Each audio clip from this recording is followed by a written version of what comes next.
अस्सलामुअलैकुम स्टूडेंट्स। कल मैंने आपको एमडीकेट 2023 की डेट अनाउंस की थी। कल मैंने आपको बताया था कि ये डिले हो गया है और अब 27 अगस्त को नहीं है बल्कि 10 सितंबर 2023 को आपका ये एमडीकेट जो है वो टेस्ट होगा। Medical and dental admission test इसका जो है एब्रीवेशन इसका है एमडीकेट। तो एमडीकेट की डेट अनाउंस हुई, आप लोगों की थोड़ी टेंशन ख़त्म हो गई, थोड़ा सा आपको टाइम मिल गया कि आपने उसकी प्रिपरेशन करनी है। तो वो स्टूडेंट्स की मैं बात कर रही हूँ या स्पेशली उन स्टूडेंट्स की बात कर रही हूँ जो एकेडमी अफोर्ड नहीं कर सकते या किसी उनके इलाके से दूर है कोई एकेडमी जो कि एमडीकेट की प्रिपरेशन करवाती है या किसी पोश इलाके में है, आप जाना नहीं चाहते या आप जा नहीं सकते या आप एकेडमी जाना आपको पसंद नहीं है या आप अफोर्ड नहीं कर सकते, उन बच्चों के लिए भी उन बच्चों के लिए स्पेशली बात कर रही हूँ हवाले से। और उन तमाम बच्चों को जो एकेडमी जाते भी हैं सब के लिए है कि कैसे तैयारी की जाए। अगर मेरी किसी टिप से या मेरी किसी बात से आपका एमडीकेट में थोड़ा सा भी आपको फ़ायदा हो जाता है, कुछ अच्छा हो जाता है आपका टेस्ट जो कि आपका फ्यूचर बनाने वाला है, तो इससे ज़्यादा अच्छी बात मेरे लिए कोई और नहीं होगी। तो कुछ बच्चे हैं या बहुत से बच्चे हैं जो मुझे देखते हैं, मुझे फॉलो करते हैं, पसंद भी करते हैं, तो उन बच्चों के लिए जो कि अब 2023 में 10 सितंबर को टेस्ट में अपीयर होंगे और उन बच्चों के लिए भी जो कि अब 24 में जो है 2024 में टेस्ट देंगे और फर्स्ट ईयर या सेकेंड ईयर में अभी पढ़ रहे हैं, उन बच्चों के लिए से हवाले से भी मैं बात करूंगी। कुछ मैंने सोच के बड़े जो मैंने अपने ऊपर भी अप्लाई किए हैं, जो मैं भी टेस्ट देती हूँ, जिससे मैं भी गुजरी हूँ और गुजर भी रही हूँ। हर साल मेरा भी टेस्ट होता है और इसी तरीके से होता है, बुक्स को मुझे फोकस करना पड़ता है, इसी तरह एमसीक्यूज आते हैं। बस अब थोड़ा सा डिफरेंस इस तरह आ गया है, उसमें फ़र्क इतना है कि आपका जो टेस्ट होगा अब वो ऑनलाइन होगा। ठीक है, हम बबल फिल करते हैं, बबल शीट पे देते हैं, आपका जो टेस्ट है वो ऑनलाइन होगा। ये बात आपको सबको जो एमडीकेट के स्टूडेंट्स हैं जो इस साल अपीयर हो रहे हैं एमडीकेट टेस्ट में, तो उनको ये बात पता होगी। तो कुछ मैंने सोच कर और अपने ऊपर जो अप्लाई हुए हैं, अपने ऊपर जो बीता है उसके, और कुछ और जो बच्चे हैं जो कि अब मेरे स्टूडेंट्स हैं और अब एमडीकेट उन्होंने पास कर लिया है या उसमें अपीयर हुए हैं, उनके एक्सपीरियंसेस से मैंने कुछ टिप्स निकाली हैं, कुछ बातें निकाली हैं जो मैं आपसे शेयर करना चाहती हूँ। अगर वो उनमें से कोई एक दो भी आपके काम आ गई और आपका एमडीकेट इससे अच्छा हो गया तो मेरे लिए इससे अच्छी कोई बड़ी बात नहीं होगी। सबसे पहला जो पॉइंट है वो है स्ट्रेस एंड एंजाइटी। मुझे पता है कि वो बच्चे जो कि अब एमडीकेट टेस्ट दे रहे हैं वो बहुत स्ट्रेस में हैं, बहुत से बच्चों को एंजाइटी भी हो जाती है क्योंकि कुछ बच्चे जो होते हैं ना वो ज़िंदगी और मौत का मसला बना लेते हैं कि अगर उनका एमडीकेट क्लियर नहीं हुआ तो समझे उनकी दुनिया ही ख़त्म हो गई। अब वो कहते हैं कि हम तो कुछ कर ही नहीं सकते, हम तो किसी काबिल नहीं है, अगर हम किसी काबिल होते तो हमारा ये जो टेस्ट है वो क्लियर हो जाता।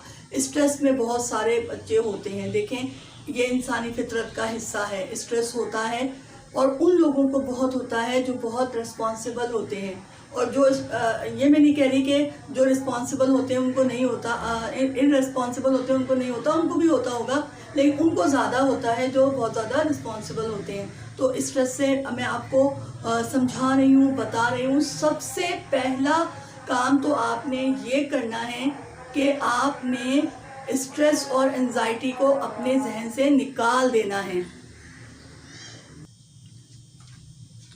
ठीक है, सबसे पहले तो आपने ये काम करना है। स्ट्रेस कैसे निकलेगा आप, ठीक है ना भाई, स्ट्रेस तो हो जाता है, मुझे भी बहुत हो जाता है, मैं भी बहुत स्ट्रेस लेती हूँ, अपने काम का लोड मुझ पे ज़्यादा हो जाता है, टेस्ट भी है, बच्चों को भी पढ़ाना है, स्कूल का काम भी करना है, आपके लिए भी कोई काम करना है मुझे, क्योंकि आप भी मेरे स्टूडेंट्स हैं। अगर आप फिजिकली मेरे सामने नहीं तो क्या हुआ, आप मेरे स्टूडेंट तो हैं, मुझे देखते तो हैं, मुझसे कुछ सीखते तो हैं, तो आपके लिए भी काम करना है। तो स्ट्रेस तो मुझे भी बहुत आ जाता है, लेकिन स्ट्रेस से कैसे निकलना है, आप अपने स्ट्रेस को इस तरह निकाल सकते हैं अपने जहन से कि आप लोगों की परवाह करना छोड़ दें।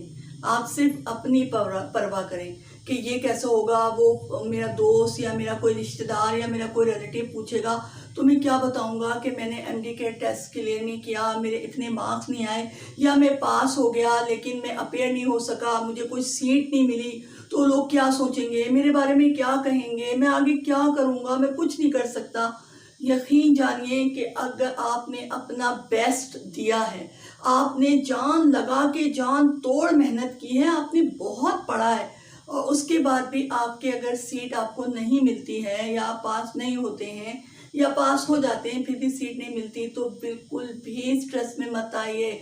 बस इस बात पर यकीन रखिए कि अल्लाह ने आपके लिए कोई बेस्ट सोच रखा है, आपके लिए कोई बेस्ट चीज़ रखी है जो आपके लिए इस एमडी के टेस्ट से सीट मिलने से या एमबीबीएस में जाने से बहुत बेहतर होगी, क्योंकि हर काम अल्लाह की मर्जी से होता है। ये नहीं होता कि आपने प्रिपरेशन तो कुछ नहीं की, तैयारी तो कुछ नहीं की और अल्लाह पे आपने छोड़ दिया कि अल्लाह मुझे पास कर देगा, तो ऐसा नहीं होता। ठीक है, आपने अपना पूरा बेस्ट दिया है, आपने बहुत मेहनत की है, आपने हर वो चीज़ फॉलो की है जो आपके टीचर्स ने बताई है, लेकिन फिर भी आपको सीट मिली तो परेशान मत हो। बायोलॉजी के हवाले से ही बहुत सारी फील्ड ऐसी हैं जिनका स्कोप है, आप उसमें जा सकते हैं। तो पहली बात तो इस एमडीकेट टेस्ट में अपेयर होने से पहले ये निकाल दें, क्योंकि ये जो टेस्ट होते हैं ना, ये नर्व्स को कंट्रोल करने वाले होते हैं। जितना आपके आसाब, आपके नर्व्स कंट्रोल रहेंगे उतना आपका टेस्ट अच्छा होगा। मैं भी जब टेस्ट देती हूँ तो बबल हमें फिल करने होते हैं, बबल फिल करने का बता, अरे आंसर तो ये था इसका, ये कौन सा बबल फिल कर दिया। बाज़ औक़ात ऐसा होता है कि जो MCQ दिया हुआ होता है वो समझ में नहीं आ रहा होता, तो हम नहीं फिल कर सकते, तो इसका मतलब थोड़ी है कि मुझे वो कॉन्सेप्ट नहीं आता या मुझे वो कॉन्सेप्ट क्लियर नहीं हो सकता। उस टाइम मुझे वो जो सवाल उन्होंने घुमा के दिया मुझे वो समझ में नहीं आ रहा, लेकिन इसका ये मतलब नहीं है कि मुझ में कॉन्फिडेंस ही नहीं है या मैंने पढ़ा नहीं है या मैंने तैयारी नहीं की। तो एंजाइटी को निकाल दें जहन से, बिल्कुल फ्रेश होकर और सुकून की हालत में टेस्ट देना है। ठीक है, स्ट्रेस लेंगे तो टेस्ट खराब होगा, तैयारी करेंगे तो खराब हो जाए, तैयारी करने के बावजूद खराब हो जाएगा।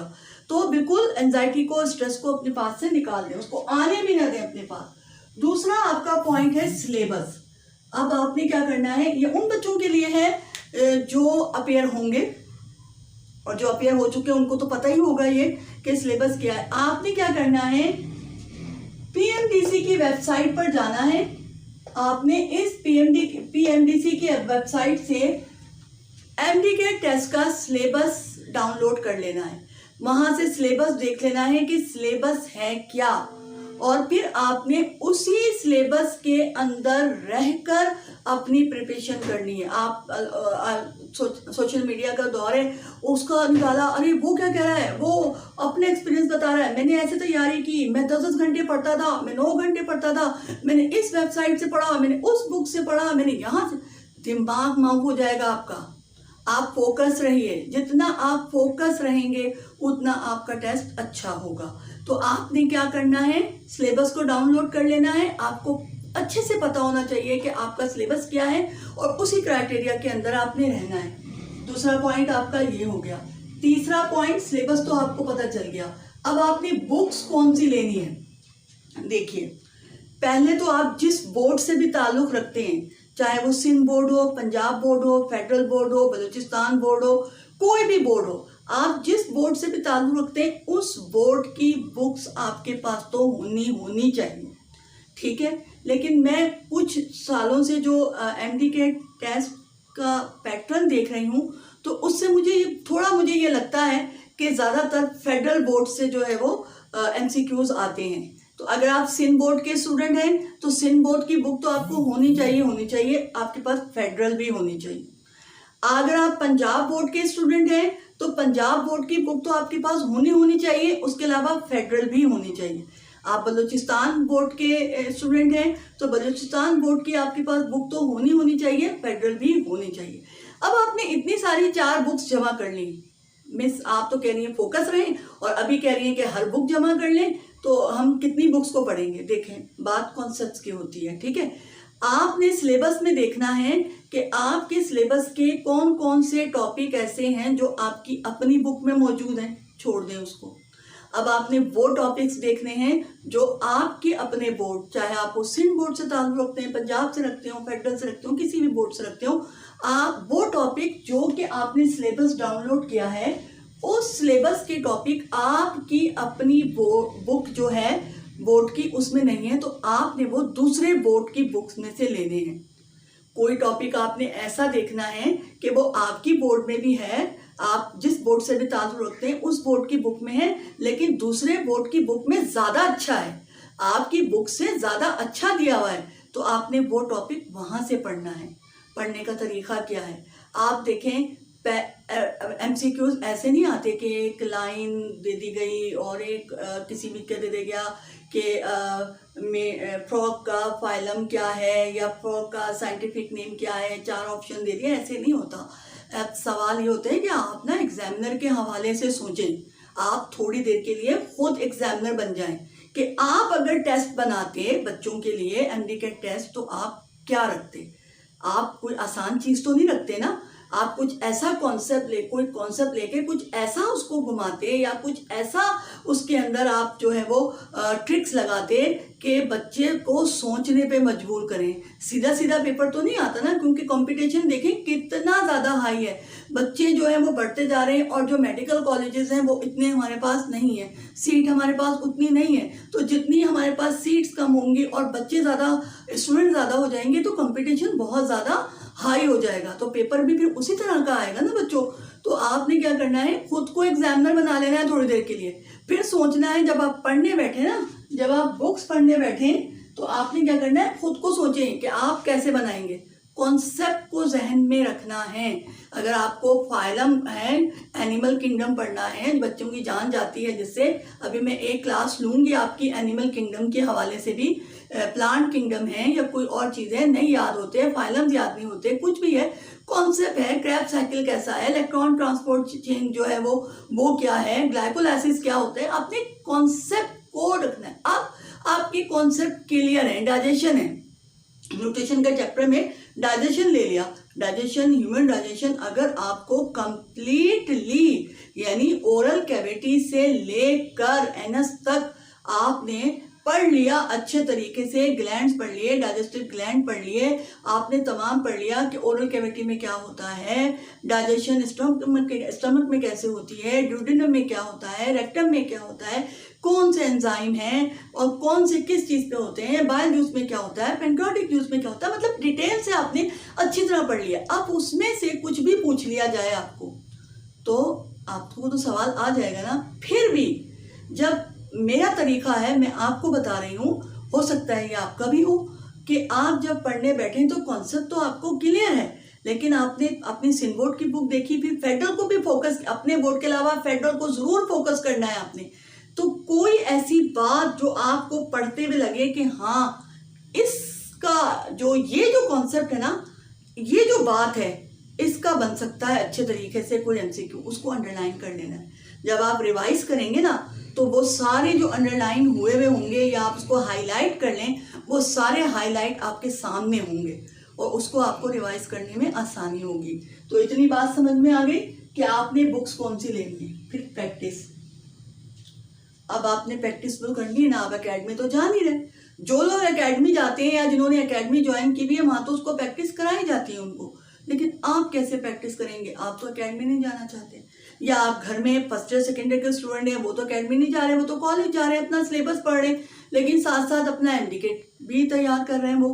तो आपने प्रैक्टिस कैसे करनी है कि आपने सिर्फ इतना करना है कि वेबसाइट को तलाश करना है जो सबसे फ्री ऑफ कॉस्ट, कुछ पेड होती हैं लेकिन जो फ्री ऑफ कॉस्ट वेबसाइट जो आपको सबसे बेस्ट लगे, मैं किसी का नाम नहीं बता रही, किसी का जैसे टीचर गाइड है या और भी बहुत से हैं, मैं किसी का लिंक भी नहीं दूंगी आपको, ना किसी को बताएंगे, आप खुद जो है वो उसको डाउनलोड कर लें और उससे आप प्रैक्टिस करें, ठीक है।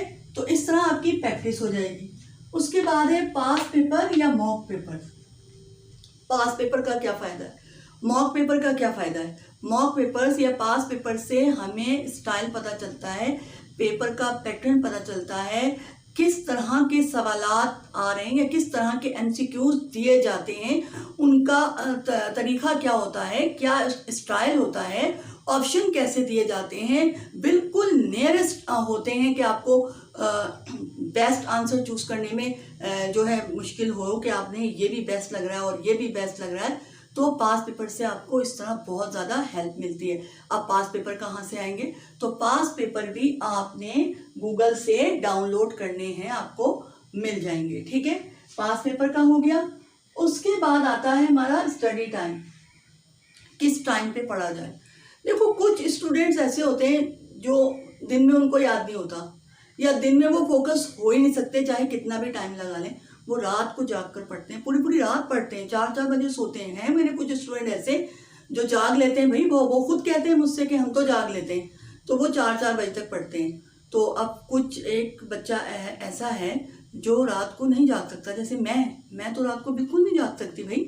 मैं अगर पूरी रात जागूं तो मैं कोशिश भी करूँ ना तो मैं नहीं जाग सकती, ये मेरे अंदर शुरू से है। ठीक है, अब कुछ जाग लेते हैं। अब अगर मैं चाहूँ कि भाई नहीं, रात को तो बहुत सुकून होता है, कोई काम भी नहीं होता, शोर भी नहीं होता, कोई आवाज़ भी नहीं दे रहा होता, कोई नहीं होती, मैं पढ़ लूँगी, तो मैं नहीं पढ़ सकती।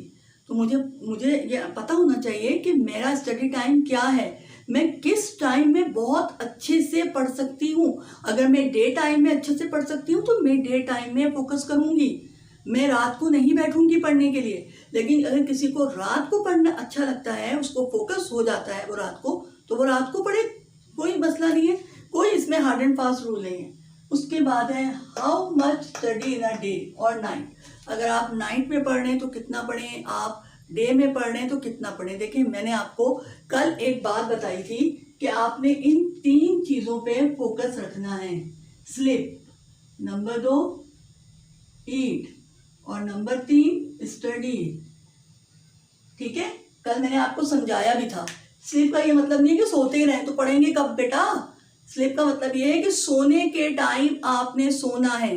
दिन में पूरा आप जागे पढ़ते रहे और रात में भी आप कुछ लेके बैठ गए, हो सकता है थोड़ा बहुत रात में भी कुछ पढ़ लूँ, ऐसा हो कि कुछ मुझे रात को भी याद, कोई पॉइंट मेरे रात को भी जहन में बैठ जाए, मैं बहुत ज़्यादा पढ़ लूँ, रात को भी पढ़ लूँ, दिन को भी पढ़ लूँ। ऐसा नहीं होता बेटा, आराम को भी ज़रूरत है, बॉडी को ना रेस्ट भी चाहिए होता है, आराम भी चाहिए होता है। तो आपने जिस टाइम आप पढ़ते हैं, रात को पढ़ते हैं तो आप रात को पढ़ें, लेकिन दिन को आप ज़रूर सोएं। जितने घंटे, 6 से 7 घंटे कितने होने चाहिए कि आप तकरीबन 6 घंटे आपको सोना है, या 5 घंटे सो लें, आपको तो अभी पढ़ना है, 5 घंटे बहुत है। ठीक है, ये सो लें, बल्कि थोड़ा कम कर लें, अभी तो आपका टाइम बहुत कम रह गया ना। लेकिन जो बच्चे फर्स्ट या सेकेंड ईयर के, उनको तो 6 घंटे सोना लाजमी है। ठीक है, उसके बाद ईट, घर का खाना खाना है, हेल्दी खाना है, कोई ऐसी काम नहीं करना है क्या 4 चटनियाँ खाई, उसके ऊपर पानी पी लिया, केला वेला खाया, उसके ऊपर फ्रूट के ऊपर पानी पी लिया, बाजार से चटखारे की ज़बान के चटखारे भी होते हैं भाई, तो वो गए तो वहाँ चाट अच्छी लगी तो वो खड़े होकर दोस्तों के साथ चाट भी खा ली और ये भी खा लिया, और घर आए तो गला ख़राब हो गया। गला ख़राब होता है तो बुखार भी हो जाता है। पढ़ेंगे कब, टाइम तो ज़ाया हो गया, आपके पास टाइम नहीं है। आज तो 16 तारीख हो गई है, आपके पास 10 तारीख को ये है, तो 9 दिन हो और 14-13 दिन ये, तो आपके कितने दिन बचे, 20-22 दिन है आपके पास। तो इसमें आपने अपनी हेल्थ का बहुत ज़्यादा ख्याल रखना है, बीमार पड़ जाएंगे, पूरे साल की मेहनत चली जाएगी। आप चाहे जितना अच्छा पढ़ लें, जितना फोकस हो जाए, जितना बेस्ट हो जाए, आप बीमार हो गए, आपकी सेहत ख़राब हो गई और आप टेस्ट वाले दिन बीमार हो गए, तो क्या फ़ायदा होगा। और फिर है स्टडी। अब स्टडी कितनी करनी है, कुछ लोग कितना पढ़ते हैं, कुछ कितना पढ़ते हैं। आपको 6 से 7 घंटे लाजमी पढ़ना है, इससे ज़्यादा भी पढ़ सकते हैं आप, लेकिन कम से कम आपको 6 से 7 घंटे फोकस होके पढ़ना है। देखें, इसका तरीका ये है कि जो फर्स्ट ईयर सेकेंड ईयर के बच्चे हैं ना, उनको मैं ये बता रही हूँ कि जब आप फर्स्ट ईयर पढ़ रहे हैं ना, सेकेंड ईयर पढ़ रहे हैं, जो फर्स्ट ईयर में आ गए हैं, तो वो जो टीचर उनको टॉपिक्स पढ़ा रहा है, न्यूक्लिक एसिड है या एनिमल किंगडम है या प्लांट किंगडम है या सेल ऑर्गेनेलिज हैं, स्ट्रक्चर ऑफ सेल है, ये जितने भी टॉपिक्स हैं, जो भी टॉपिक टीचर पढ़ा रहा है उसके MCQs, उसके नोट्स खुद बनाते जाएं। एक रजिस्टर बना लें अलग से, जिसपे आप लिख दें MDCAT प्रिपरेशन 2024 लिख दें उसके ऊपर अभी से, और उस टॉपिक के साथ साथ नोट्स बनाते जाएं। जब आपका फर्स्ट ईयर कंप्लीट होगा, आपके पास कंप्लीट फर्स्ट ईयर के एमसीक्यूज के नोट्स मौजूद होंगे। इसी तरह आप जब सेकेंड ईयर में जाएंगे, जो सेकेंड ईयर के बच्चे हैं, अब सेकेंड ईयर में आपको टीचर जो जो टॉपिक पढ़ा रहा है, चाहे आप कोचिंग में पढ़ रहे हैं, चाहे आप कॉलेज में पढ़ रहे हैं, उसके आपने नोट्स बनाने हैं, उसके एमसीक्यूज के नोट्स बनाने हैं। कोई टॉपिक समझ में नहीं आ रहा है, अपने टीचर से पूछें, कोचिंग के टीचर्स हैं उनसे कनेक्टेड रहें, कॉलेज के टीचर आपके कोऑपरेटिव हैं तो उनसे कनेक्टिव रहेंगे। यानी टीचर से आपने कनेक्टिव रहना है, कनेक्ट रहना है टीचर से, ठीक है। टीचर से कनेक्ट रहना है आपने, और उनसे जो चीज़ समझ में नहीं आ रही है वो आपने पूछनी है, ठीक है। नोट बनाते जाएंगे। जब आपका सेकेंड ईयर ख़त्म होगा, एमडी के टेस्ट की डेट आएगी, आपके पास पूरा एक नोट्स का पलंदा मौजूद होगा। उसको खोलें, उसको रिवाइज कर लें और आपके लिए बहुत आसानी हो जाएगी। तो ये कुछ मेरी टिप्स थी। इनमें से अगर एक दो या किसी एक टिप से भी आपको कोई फ़ायदा पहुंचता है या आपको कोई बात मेरी समझ में आती है और आपका फ्यूचर जो है फ्यूचर के लिए बहुत अच्छा होता है, तो ये बहुत अच्छी बात है। देखें, ये एक पेपर है, ठीक है। ये एक पेपर है, मैं आपको दिखा रही हूँ।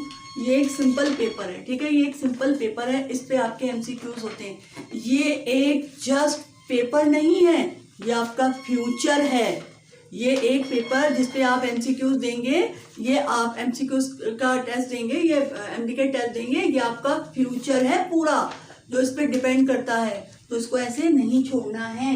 और हम एक बात बहुत ही मेरा दिल दुखता है और मुझे बहुत अफसोस होता है ये कहने के लिए कि हमारे मुल्क में, हमारी कंट्री में जो है बच्चों को ज़्यादा पढ़ने का इतना नहीं है शौक। अगर मैं आज आपको एक लिंक दे दूं किसी मूवी का या किसी कंसर्ट का, कि किसी ड्रामे का, कि आप वहां जाएं और देखें ये बहुत अच्छा ड्रामा है या बहुत अच्छी मूवी है, आप देखें सारे बच्चे उस लिंक पे क्लिक करेंगे और उसको पूरा देखेंगे। लेकिन अगर कोई जहां उनके फ्यूचर की बात होगी, बच्चों को क्या हो गया है कि उनको ये बात समझ में नहीं आती कि जो हमारा फ्यूचर है हम उसको तो पास करते जाते हैं, ठीक है, उसको नहीं देखते, लेकिन जो हमारा फ्यूचर नहीं है, जिसमें हमारा टाइम खराब हो रहा है, बर्बाद हो रहा है, उसको हम जरूर फोकस करते हैं। तो ऐसा नहीं होना चाहिए और हमारी कंट्री में ऐसा हो रहा है। आपने और मैंने मिलके इस चीज़ को ख़त्म करना है। हमने किस पे, देखें, कोई भी आला या कोई भी इंस्ट्रूमेंट ख़राब नहीं होता, उसका यूज़ अच्छा या बुरा होता है। आप उसको अच्छा यूज़ करते हैं, अपने फ़ायदे के लिए यूज़ करते हैं, तो वो आपके लिए बहुत अच्छा है। अगर आप उसके लिए उसका यूज़ अच्छा नहीं है तो वही चीज़ आपके लिए बहुत बुरी है। तो मेरी बातें अगर समझ में आ रही हैं तो बहुत अच्छी बात है। फिर आऊँगी मैं किसी एक नए टॉपिक के साथ, आप ही के एमडीकेट के टॉपिक के हवाले से। जब तक के लिए अल्लाह हाफिज़।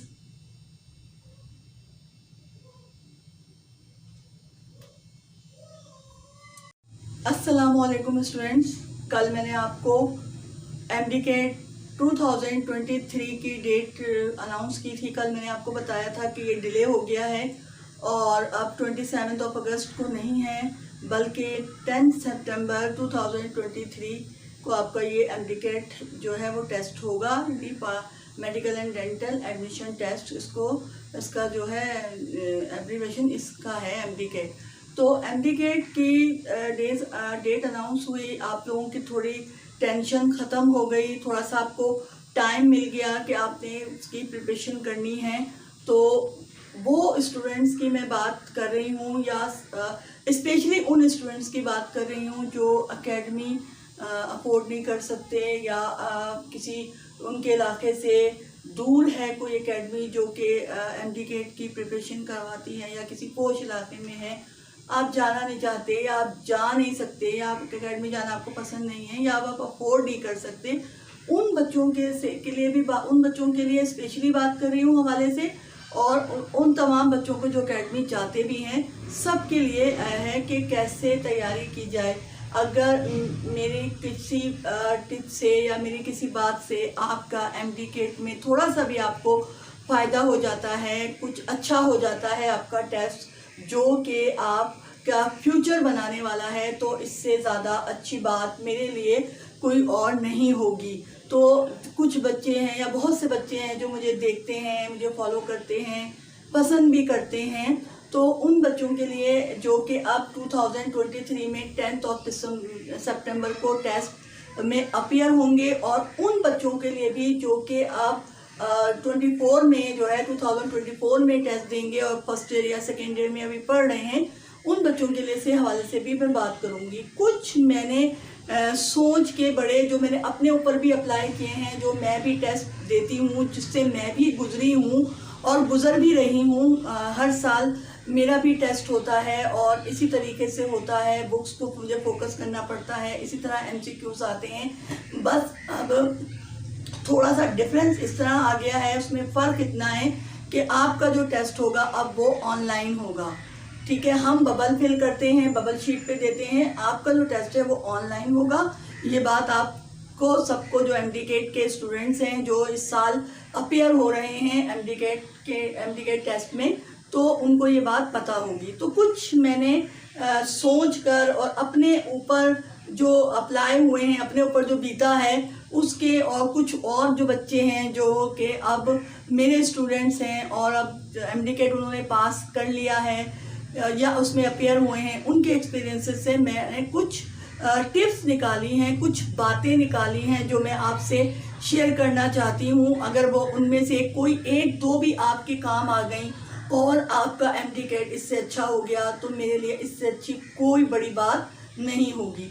सबसे पहला जो पॉइंट है वो है स्ट्रेस एंड एंजाइटी। मुझे पता है कि वो बच्चे जो कि अब MD-CAT टेस्ट दे रहे हैं वो बहुत स्ट्रेस में हैं। बहुत से बच्चों को एंजाइटी भी हो जाती है, क्योंकि कुछ बच्चे जो होते हैं ना, वो ज़िंदगी और मौत का मसला बना लेते हैं कि अगर उनका MD-CAT क्लियर नहीं हुआ तो समझे उनकी दुनिया ही ख़त्म हो गई। अब वो कहते हैं कि हम तो कुछ कर ही नहीं सकते, हम तो किसी काबिल नहीं हैं। अगर हम किसी काबिल होते तो हमारा ये जो टेस्ट है वो क्लियर हो जाता। स्ट्रेस में बहुत सारे बच्चे होते हैं, देखें ये इंसानी फितरत का हिस्सा है, स्ट्रेस होता है, और उन लोगों को बहुत होता है जो बहुत रिस्पॉन्सिबल होते हैं। और जो ये मैं नहीं कह रही कि जो रिस्पॉन्सिबल होते हैं उनको नहीं होता, इररिस्पॉन्सिबल होते हैं उनको नहीं होता, उनको भी होता होगा, लेकिन उनको ज़्यादा होता है जो बहुत ज़्यादा रिस्पॉन्सिबल होते हैं। तो स्ट्रेस से मैं आपको समझा रही हूँ, बता रही हूँ। सबसे पहला काम तो आपने ये करना है कि आपने स्ट्रेस और एंजाइटी को अपने जहन से निकाल देना है। ठीक है, सबसे पहले तो आपने ये काम करना है। स्ट्रेस कैसे निकलेगा, ठीक है ना भाई, स्ट्रेस तो हो जाता है, मुझे भी बहुत हो जाता है, मैं भी बहुत स्ट्रेस लेती हूँ, अपने काम का लोड मुझ पे ज़्यादा हो जाता है, टेस्ट भी है, बच्चों को भी पढ़ाना है, स्कूल का काम भी करना है, आपके लिए भी कोई काम करना है मुझे, क्योंकि आप भी मेरे स्टूडेंट्स हैं। अगर आप फिजिकली मेरे सामने नहीं तो क्या हुआ, आप मेरे स्टूडेंट तो हैं, मुझे देखते तो हैं, मुझसे कुछ सीखते तो हैं, तो आपके लिए भी काम करना है। तो स्ट्रेस तो मुझे भी बहुत आ जाता है, लेकिन स्ट्रेस से कैसे निकलना है, आप अपने स्ट्रेस को इस तरह निकाल सकते हैं अपने जहन से कि आप लोगों की परवाह करना छोड़ दें। आप सिर्फ अपनी परवाह करें कि ये कैसा होगा, वो मेरा दोस्त या मेरा कोई रिश्तेदार या मेरा कोई रिलेटिव पूछेगा तो मैं क्या बताऊंगा कि मैंने MD-CAT टेस्ट क्लियर नहीं किया, मेरे इतने मार्क्स नहीं आए, या मैं पास हो गया लेकिन मैं अपीयर नहीं हो सका, मुझे कोई सीट नहीं मिली, तो लोग क्या सोचेंगे, मेरे बारे में क्या कहेंगे, मैं आगे क्या करूँगा, मैं कुछ नहीं कर सकता। यकीन जानिए कि अगर आपने अपना बेस्ट दिया है, आपने जान लगा के जान तोड़ मेहनत की है, आपने बहुत पढ़ा है, और उसके बाद भी आपके अगर सीट आपको नहीं मिलती है या पास नहीं होते हैं या पास हो जाते हैं फिर भी सीट नहीं मिलती, तो बिल्कुल भी स्ट्रेस में मत आइए। बस इस बात पर यकीन रखिए कि अल्लाह ने आपके लिए कोई बेस्ट सोच रखा है, आपके लिए कोई बेस्ट चीज़ रखी है जो आपके लिए इस MD-CAT टेस्ट से सीट मिलने से या MBBS में जाने से बहुत बेहतर होगी, क्योंकि हर काम अल्लाह की मर्ज़ी से होता है।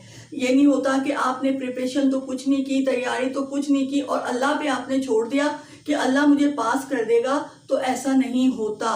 ठीक है, आपने अपना पूरा बेस्ट दिया है, आपने बहुत मेहनत की है, आपने हर वो चीज़ फॉलो की है जो आपके टीचर्स ने बताई है, लेकिन फिर भी आपको सीट मिली तो परेशान मत हो। बायोलॉजी के हवाले से ही बहुत सारी फील्ड ऐसी हैं जिनका स्कोप है, आप उसमें जा सकते हैं। तो पहली बात तो इस MD-CAT टेस्ट में अपेयर होने से पहले ये निकाल दें, क्योंकि ये जो टेस्ट होते हैं ना, ये नर्व्स को कंट्रोल करने वाले होते हैं। जितना आपके आसाब, आपके नर्व्स कंट्रोल रहेंगे, उतना आपका टेस्ट अच्छा होगा। मैं भी जब टेस्ट देती हूँ तो बबल हमें फिल करने होते हैं। बबल फिल करने का बोलता, अरे आंसर तो ये था इसका, ये कौन सा बबल फिल कर दिया। बाज़ औक़ात ऐसा होता है कि जो MCQ दिया हुआ होता है वो समझ में नहीं आ रहा होता, तो हम नहीं फिल कर सकते। तो इसका मतलब थोड़ी है कि मुझे वो कॉन्सेप्ट नहीं आता या मुझे वो कॉन्सेप्ट क्लियर नहीं हो सकता। उस टाइम मुझे वो जो सवाल उन्होंने घुमा के दिया, मुझे वो समझ में नहीं आ रहा, लेकिन इसका ये मतलब नहीं है कि मुझ में कॉम्पिटेंसी नहीं है, या मैंने पढ़ा नहीं है, या मैंने तैयारी नहीं की। तो एंजाइटी को निकाल दें जहन से, बिल्कुल फ्रेश होकर और सुकून की हालत में टेस्ट देना है। ठीक है, स्ट्रेस लेंगे तो टेस्ट खराब होगा, तैयारी करेंगे तो खराब हो जाए, तैयारी करने के बावजूद खराब हो जाएगा। तो बिल्कुल एंजाइटी को, स्ट्रेस को अपने पास से निकाल दें, उसको आने भी ना दें अपने पास। दूसरा आपका पॉइंट है सिलेबस।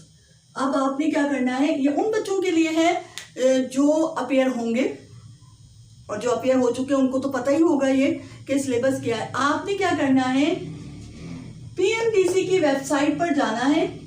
आपने इस PMDC की वेबसाइट से MDCAT टेस्ट का सिलेबस डाउनलोड कर लेना है। वहां से सिलेबस देख लेना है कि सिलेबस है क्या, और फिर आपने उसी सिलेबस के अंदर रहकर अपनी प्रिपरेशन करनी है। आप सोशल मीडिया का दौर है, उसका निकाला, अरे वो क्या कह रहा है, वो अपने एक्सपीरियंस बता रहा है, मैंने ऐसे तैयारी की, मैं 10-10 घंटे पढ़ता था, मैं 9 घंटे पढ़ता था, मैंने इस वेबसाइट से पढ़ा, मैंने उस बुक से पढ़ा, मैंने यहाँ से। दिमाग माफ हो जाएगा आपका। आप फोकस रहिए, जितना आप फोकस रहेंगे उतना आपका टेस्ट अच्छा होगा। तो आपने क्या करना है, सिलेबस को डाउनलोड कर लेना है। आपको अच्छे से पता होना चाहिए कि आपका सिलेबस क्या है, और उसी क्राइटेरिया के अंदर आपने रहना है। दूसरा पॉइंट आपका ये हो गया। तीसरा पॉइंट, सिलेबस तो आपको पता चल गया। अब आपने बुक्स कौन सी लेनी है। देखिए, पहले तो आप जिस बोर्ड से भी ताल्लुक रखते हैं, चाहे वो सिंध बोर्ड हो, पंजाब बोर्ड हो, फेडरल बोर्ड हो, बलूचिस्तान बोर्ड हो, कोई भी बोर्ड हो, आप जिस बोर्ड से भी ताल्लुक रखते हैं उस बोर्ड की बुक्स आपके पास तो होनी चाहिए। ठीक है, लेकिन मैं कुछ सालों से जो MDCAT टेस्ट का पैटर्न देख रही हूँ, तो उससे मुझे ये लगता है कि ज़्यादातर फेडरल बोर्ड से जो है वो MCQs आते हैं। तो अगर आप सिंध बोर्ड के स्टूडेंट हैं तो सिंध बोर्ड की बुक तो आपको होनी चाहिए, आपके पास फेडरल भी होनी चाहिए। अगर आप पंजाब बोर्ड के स्टूडेंट हैं तो पंजाब बोर्ड की बुक तो आपके पास होनी चाहिए, उसके अलावा फेडरल भी होनी चाहिए। आप बलूचिस्तान बोर्ड के स्टूडेंट हैं तो बलूचिस्तान बोर्ड की आपके पास बुक तो होनी चाहिए, फेडरल भी होनी चाहिए। अब आपने इतनी सारी 4 बुक्स जमा कर ली। मिस, आप तो कह रही हैं फोकस रहें, और अभी कह रही हैं कि हर बुक जमा कर लें, तो हम कितनी बुक्स को पढ़ेंगे। देखें, बात कॉन्सेप्ट्स की होती है। ठीक है, आपने सिलेबस में देखना है कि आपके सिलेबस के कौन कौन से टॉपिक ऐसे हैं जो आपकी अपनी बुक में मौजूद हैं, छोड़ दें उसको। अब आपने वो टॉपिक्स देखने हैं जो आपके अपने बोर्ड, चाहे आप वो सिंध बोर्ड से ताल्लुक रखते हैं, पंजाब से रखते हो, फेडरल से रखते हो, किसी भी बोर्ड से रखते हो, आप वो टॉपिक जो कि आपने सिलेबस डाउनलोड किया है, उस सिलेबस के टॉपिक आपकी अपनी बुक जो है बोर्ड की उसमें नहीं है, तो आपने वो दूसरे बोर्ड की बुक्स में से लेने हैं। कोई टॉपिक आपने ऐसा देखना है कि वो आपकी बोर्ड में भी है, आप जिस बोर्ड से भी ताल्लुक रखते हैं उस बोर्ड की बुक में है, लेकिन दूसरे बोर्ड की बुक में ज़्यादा अच्छा है, आपकी बुक से ज़्यादा अच्छा दिया हुआ है, तो आपने वो टॉपिक वहाँ से पढ़ना है। पढ़ने का तरीका क्या है, आप देखें, MCQs ऐसे नहीं आते कि एक लाइन दे दी गई और एक किसी भी क्या दे दिया कि फ्रॉग का फाइलम क्या है या फ्रॉग का साइंटिफिक नेम क्या है, 4 ऑप्शन दे दिए। ऐसे नहीं होता। सवाल ये होता है कि आप ना एग्जामिनर के हवाले से सोचें, आप थोड़ी देर के लिए खुद एग्जामिनर बन जाएं कि आप अगर टेस्ट बनाते बच्चों के लिए MDCAT टेस्ट, तो आप क्या रखते। आप कोई आसान चीज़ तो नहीं रखते ना। आप कुछ ऐसा कोई कॉन्सेप्ट लेके कुछ ऐसा उसको घुमाते या कुछ ऐसा उसके अंदर आप जो है वो ट्रिक्स लगाते कि बच्चे को सोचने पे मजबूर करें। सीधा सीधा पेपर तो नहीं आता ना, क्योंकि कंपटीशन देखें कितना ज़्यादा हाई है। बच्चे जो है वो बढ़ते जा रहे हैं और जो मेडिकल कॉलेजेस हैं वो इतने हमारे पास नहीं है, सीट हमारे पास उतनी नहीं है। तो जितनी हमारे पास सीट्स कम होंगी और बच्चे ज़्यादा, स्टूडेंट ज़्यादा हो जाएंगे तो कंपटीशन बहुत ज़्यादा हाई हो जाएगा, तो पेपर भी फिर उसी तरह का आएगा ना बच्चों। तो आपने क्या करना है, खुद को एग्जामिनर बना लेना है थोड़ी देर के लिए। फिर सोचना है, जब आप पढ़ने बैठे ना, जब आप बुक्स पढ़ने बैठे तो आपने क्या करना है, खुद को सोचें कि आप कैसे बनाएंगे। कॉन्सेप्ट को जहन में रखना है।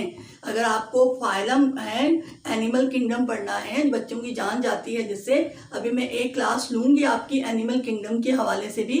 प्लांट किंगडम है या कोई और चीज़ें नहीं याद होते, फाइलम्स याद नहीं होते, कुछ भी है, कॉन्सेप्ट है, क्रैब साइकिल कैसा है, इलेक्ट्रॉन ट्रांसपोर्ट चेन जो है वो क्या है, ग्लाइकोलाइसिस क्या होता है, अपने कॉन्सेप्ट को रखना है। अब आपकी कॉन्सेप्ट क्लियर है, डाइजेशन है, न्यूट्रिशन के चैप्टर में डाइजेशन ले लिया, डाइजेशन, ह्यूमन डाइजेशन अगर आपको कंप्लीटली यानी ओरल कैविटी से लेकर एनस तक आपने पढ़ लिया अच्छे तरीके से, ग्लैंड्स पढ़ लिए, डाइजेस्टिव ग्लैंड पढ़ लिए, आपने तमाम पढ़ लिया कि ओरल कैविटी में क्या होता है, डाइजेशन स्टमक में कैसे होती है, ड्यूडेनम में क्या होता है, रेक्टम में क्या होता है, कौन से एंजाइम हैं और कौन से किस चीज़ पे होते हैं, बाइल जूस में क्या होता है, पेंक्रियाटिक जूस में क्या होता है, मतलब डिटेल से आपने अच्छी तरह पढ़ लिया। अब उसमें से कुछ भी पूछ लिया जाए आपको तो आपको तो सवाल आ जाएगा ना। फिर भी जब मेरा तरीका है, मैं आपको बता रही हूँ, हो सकता है ये आपका भी हो,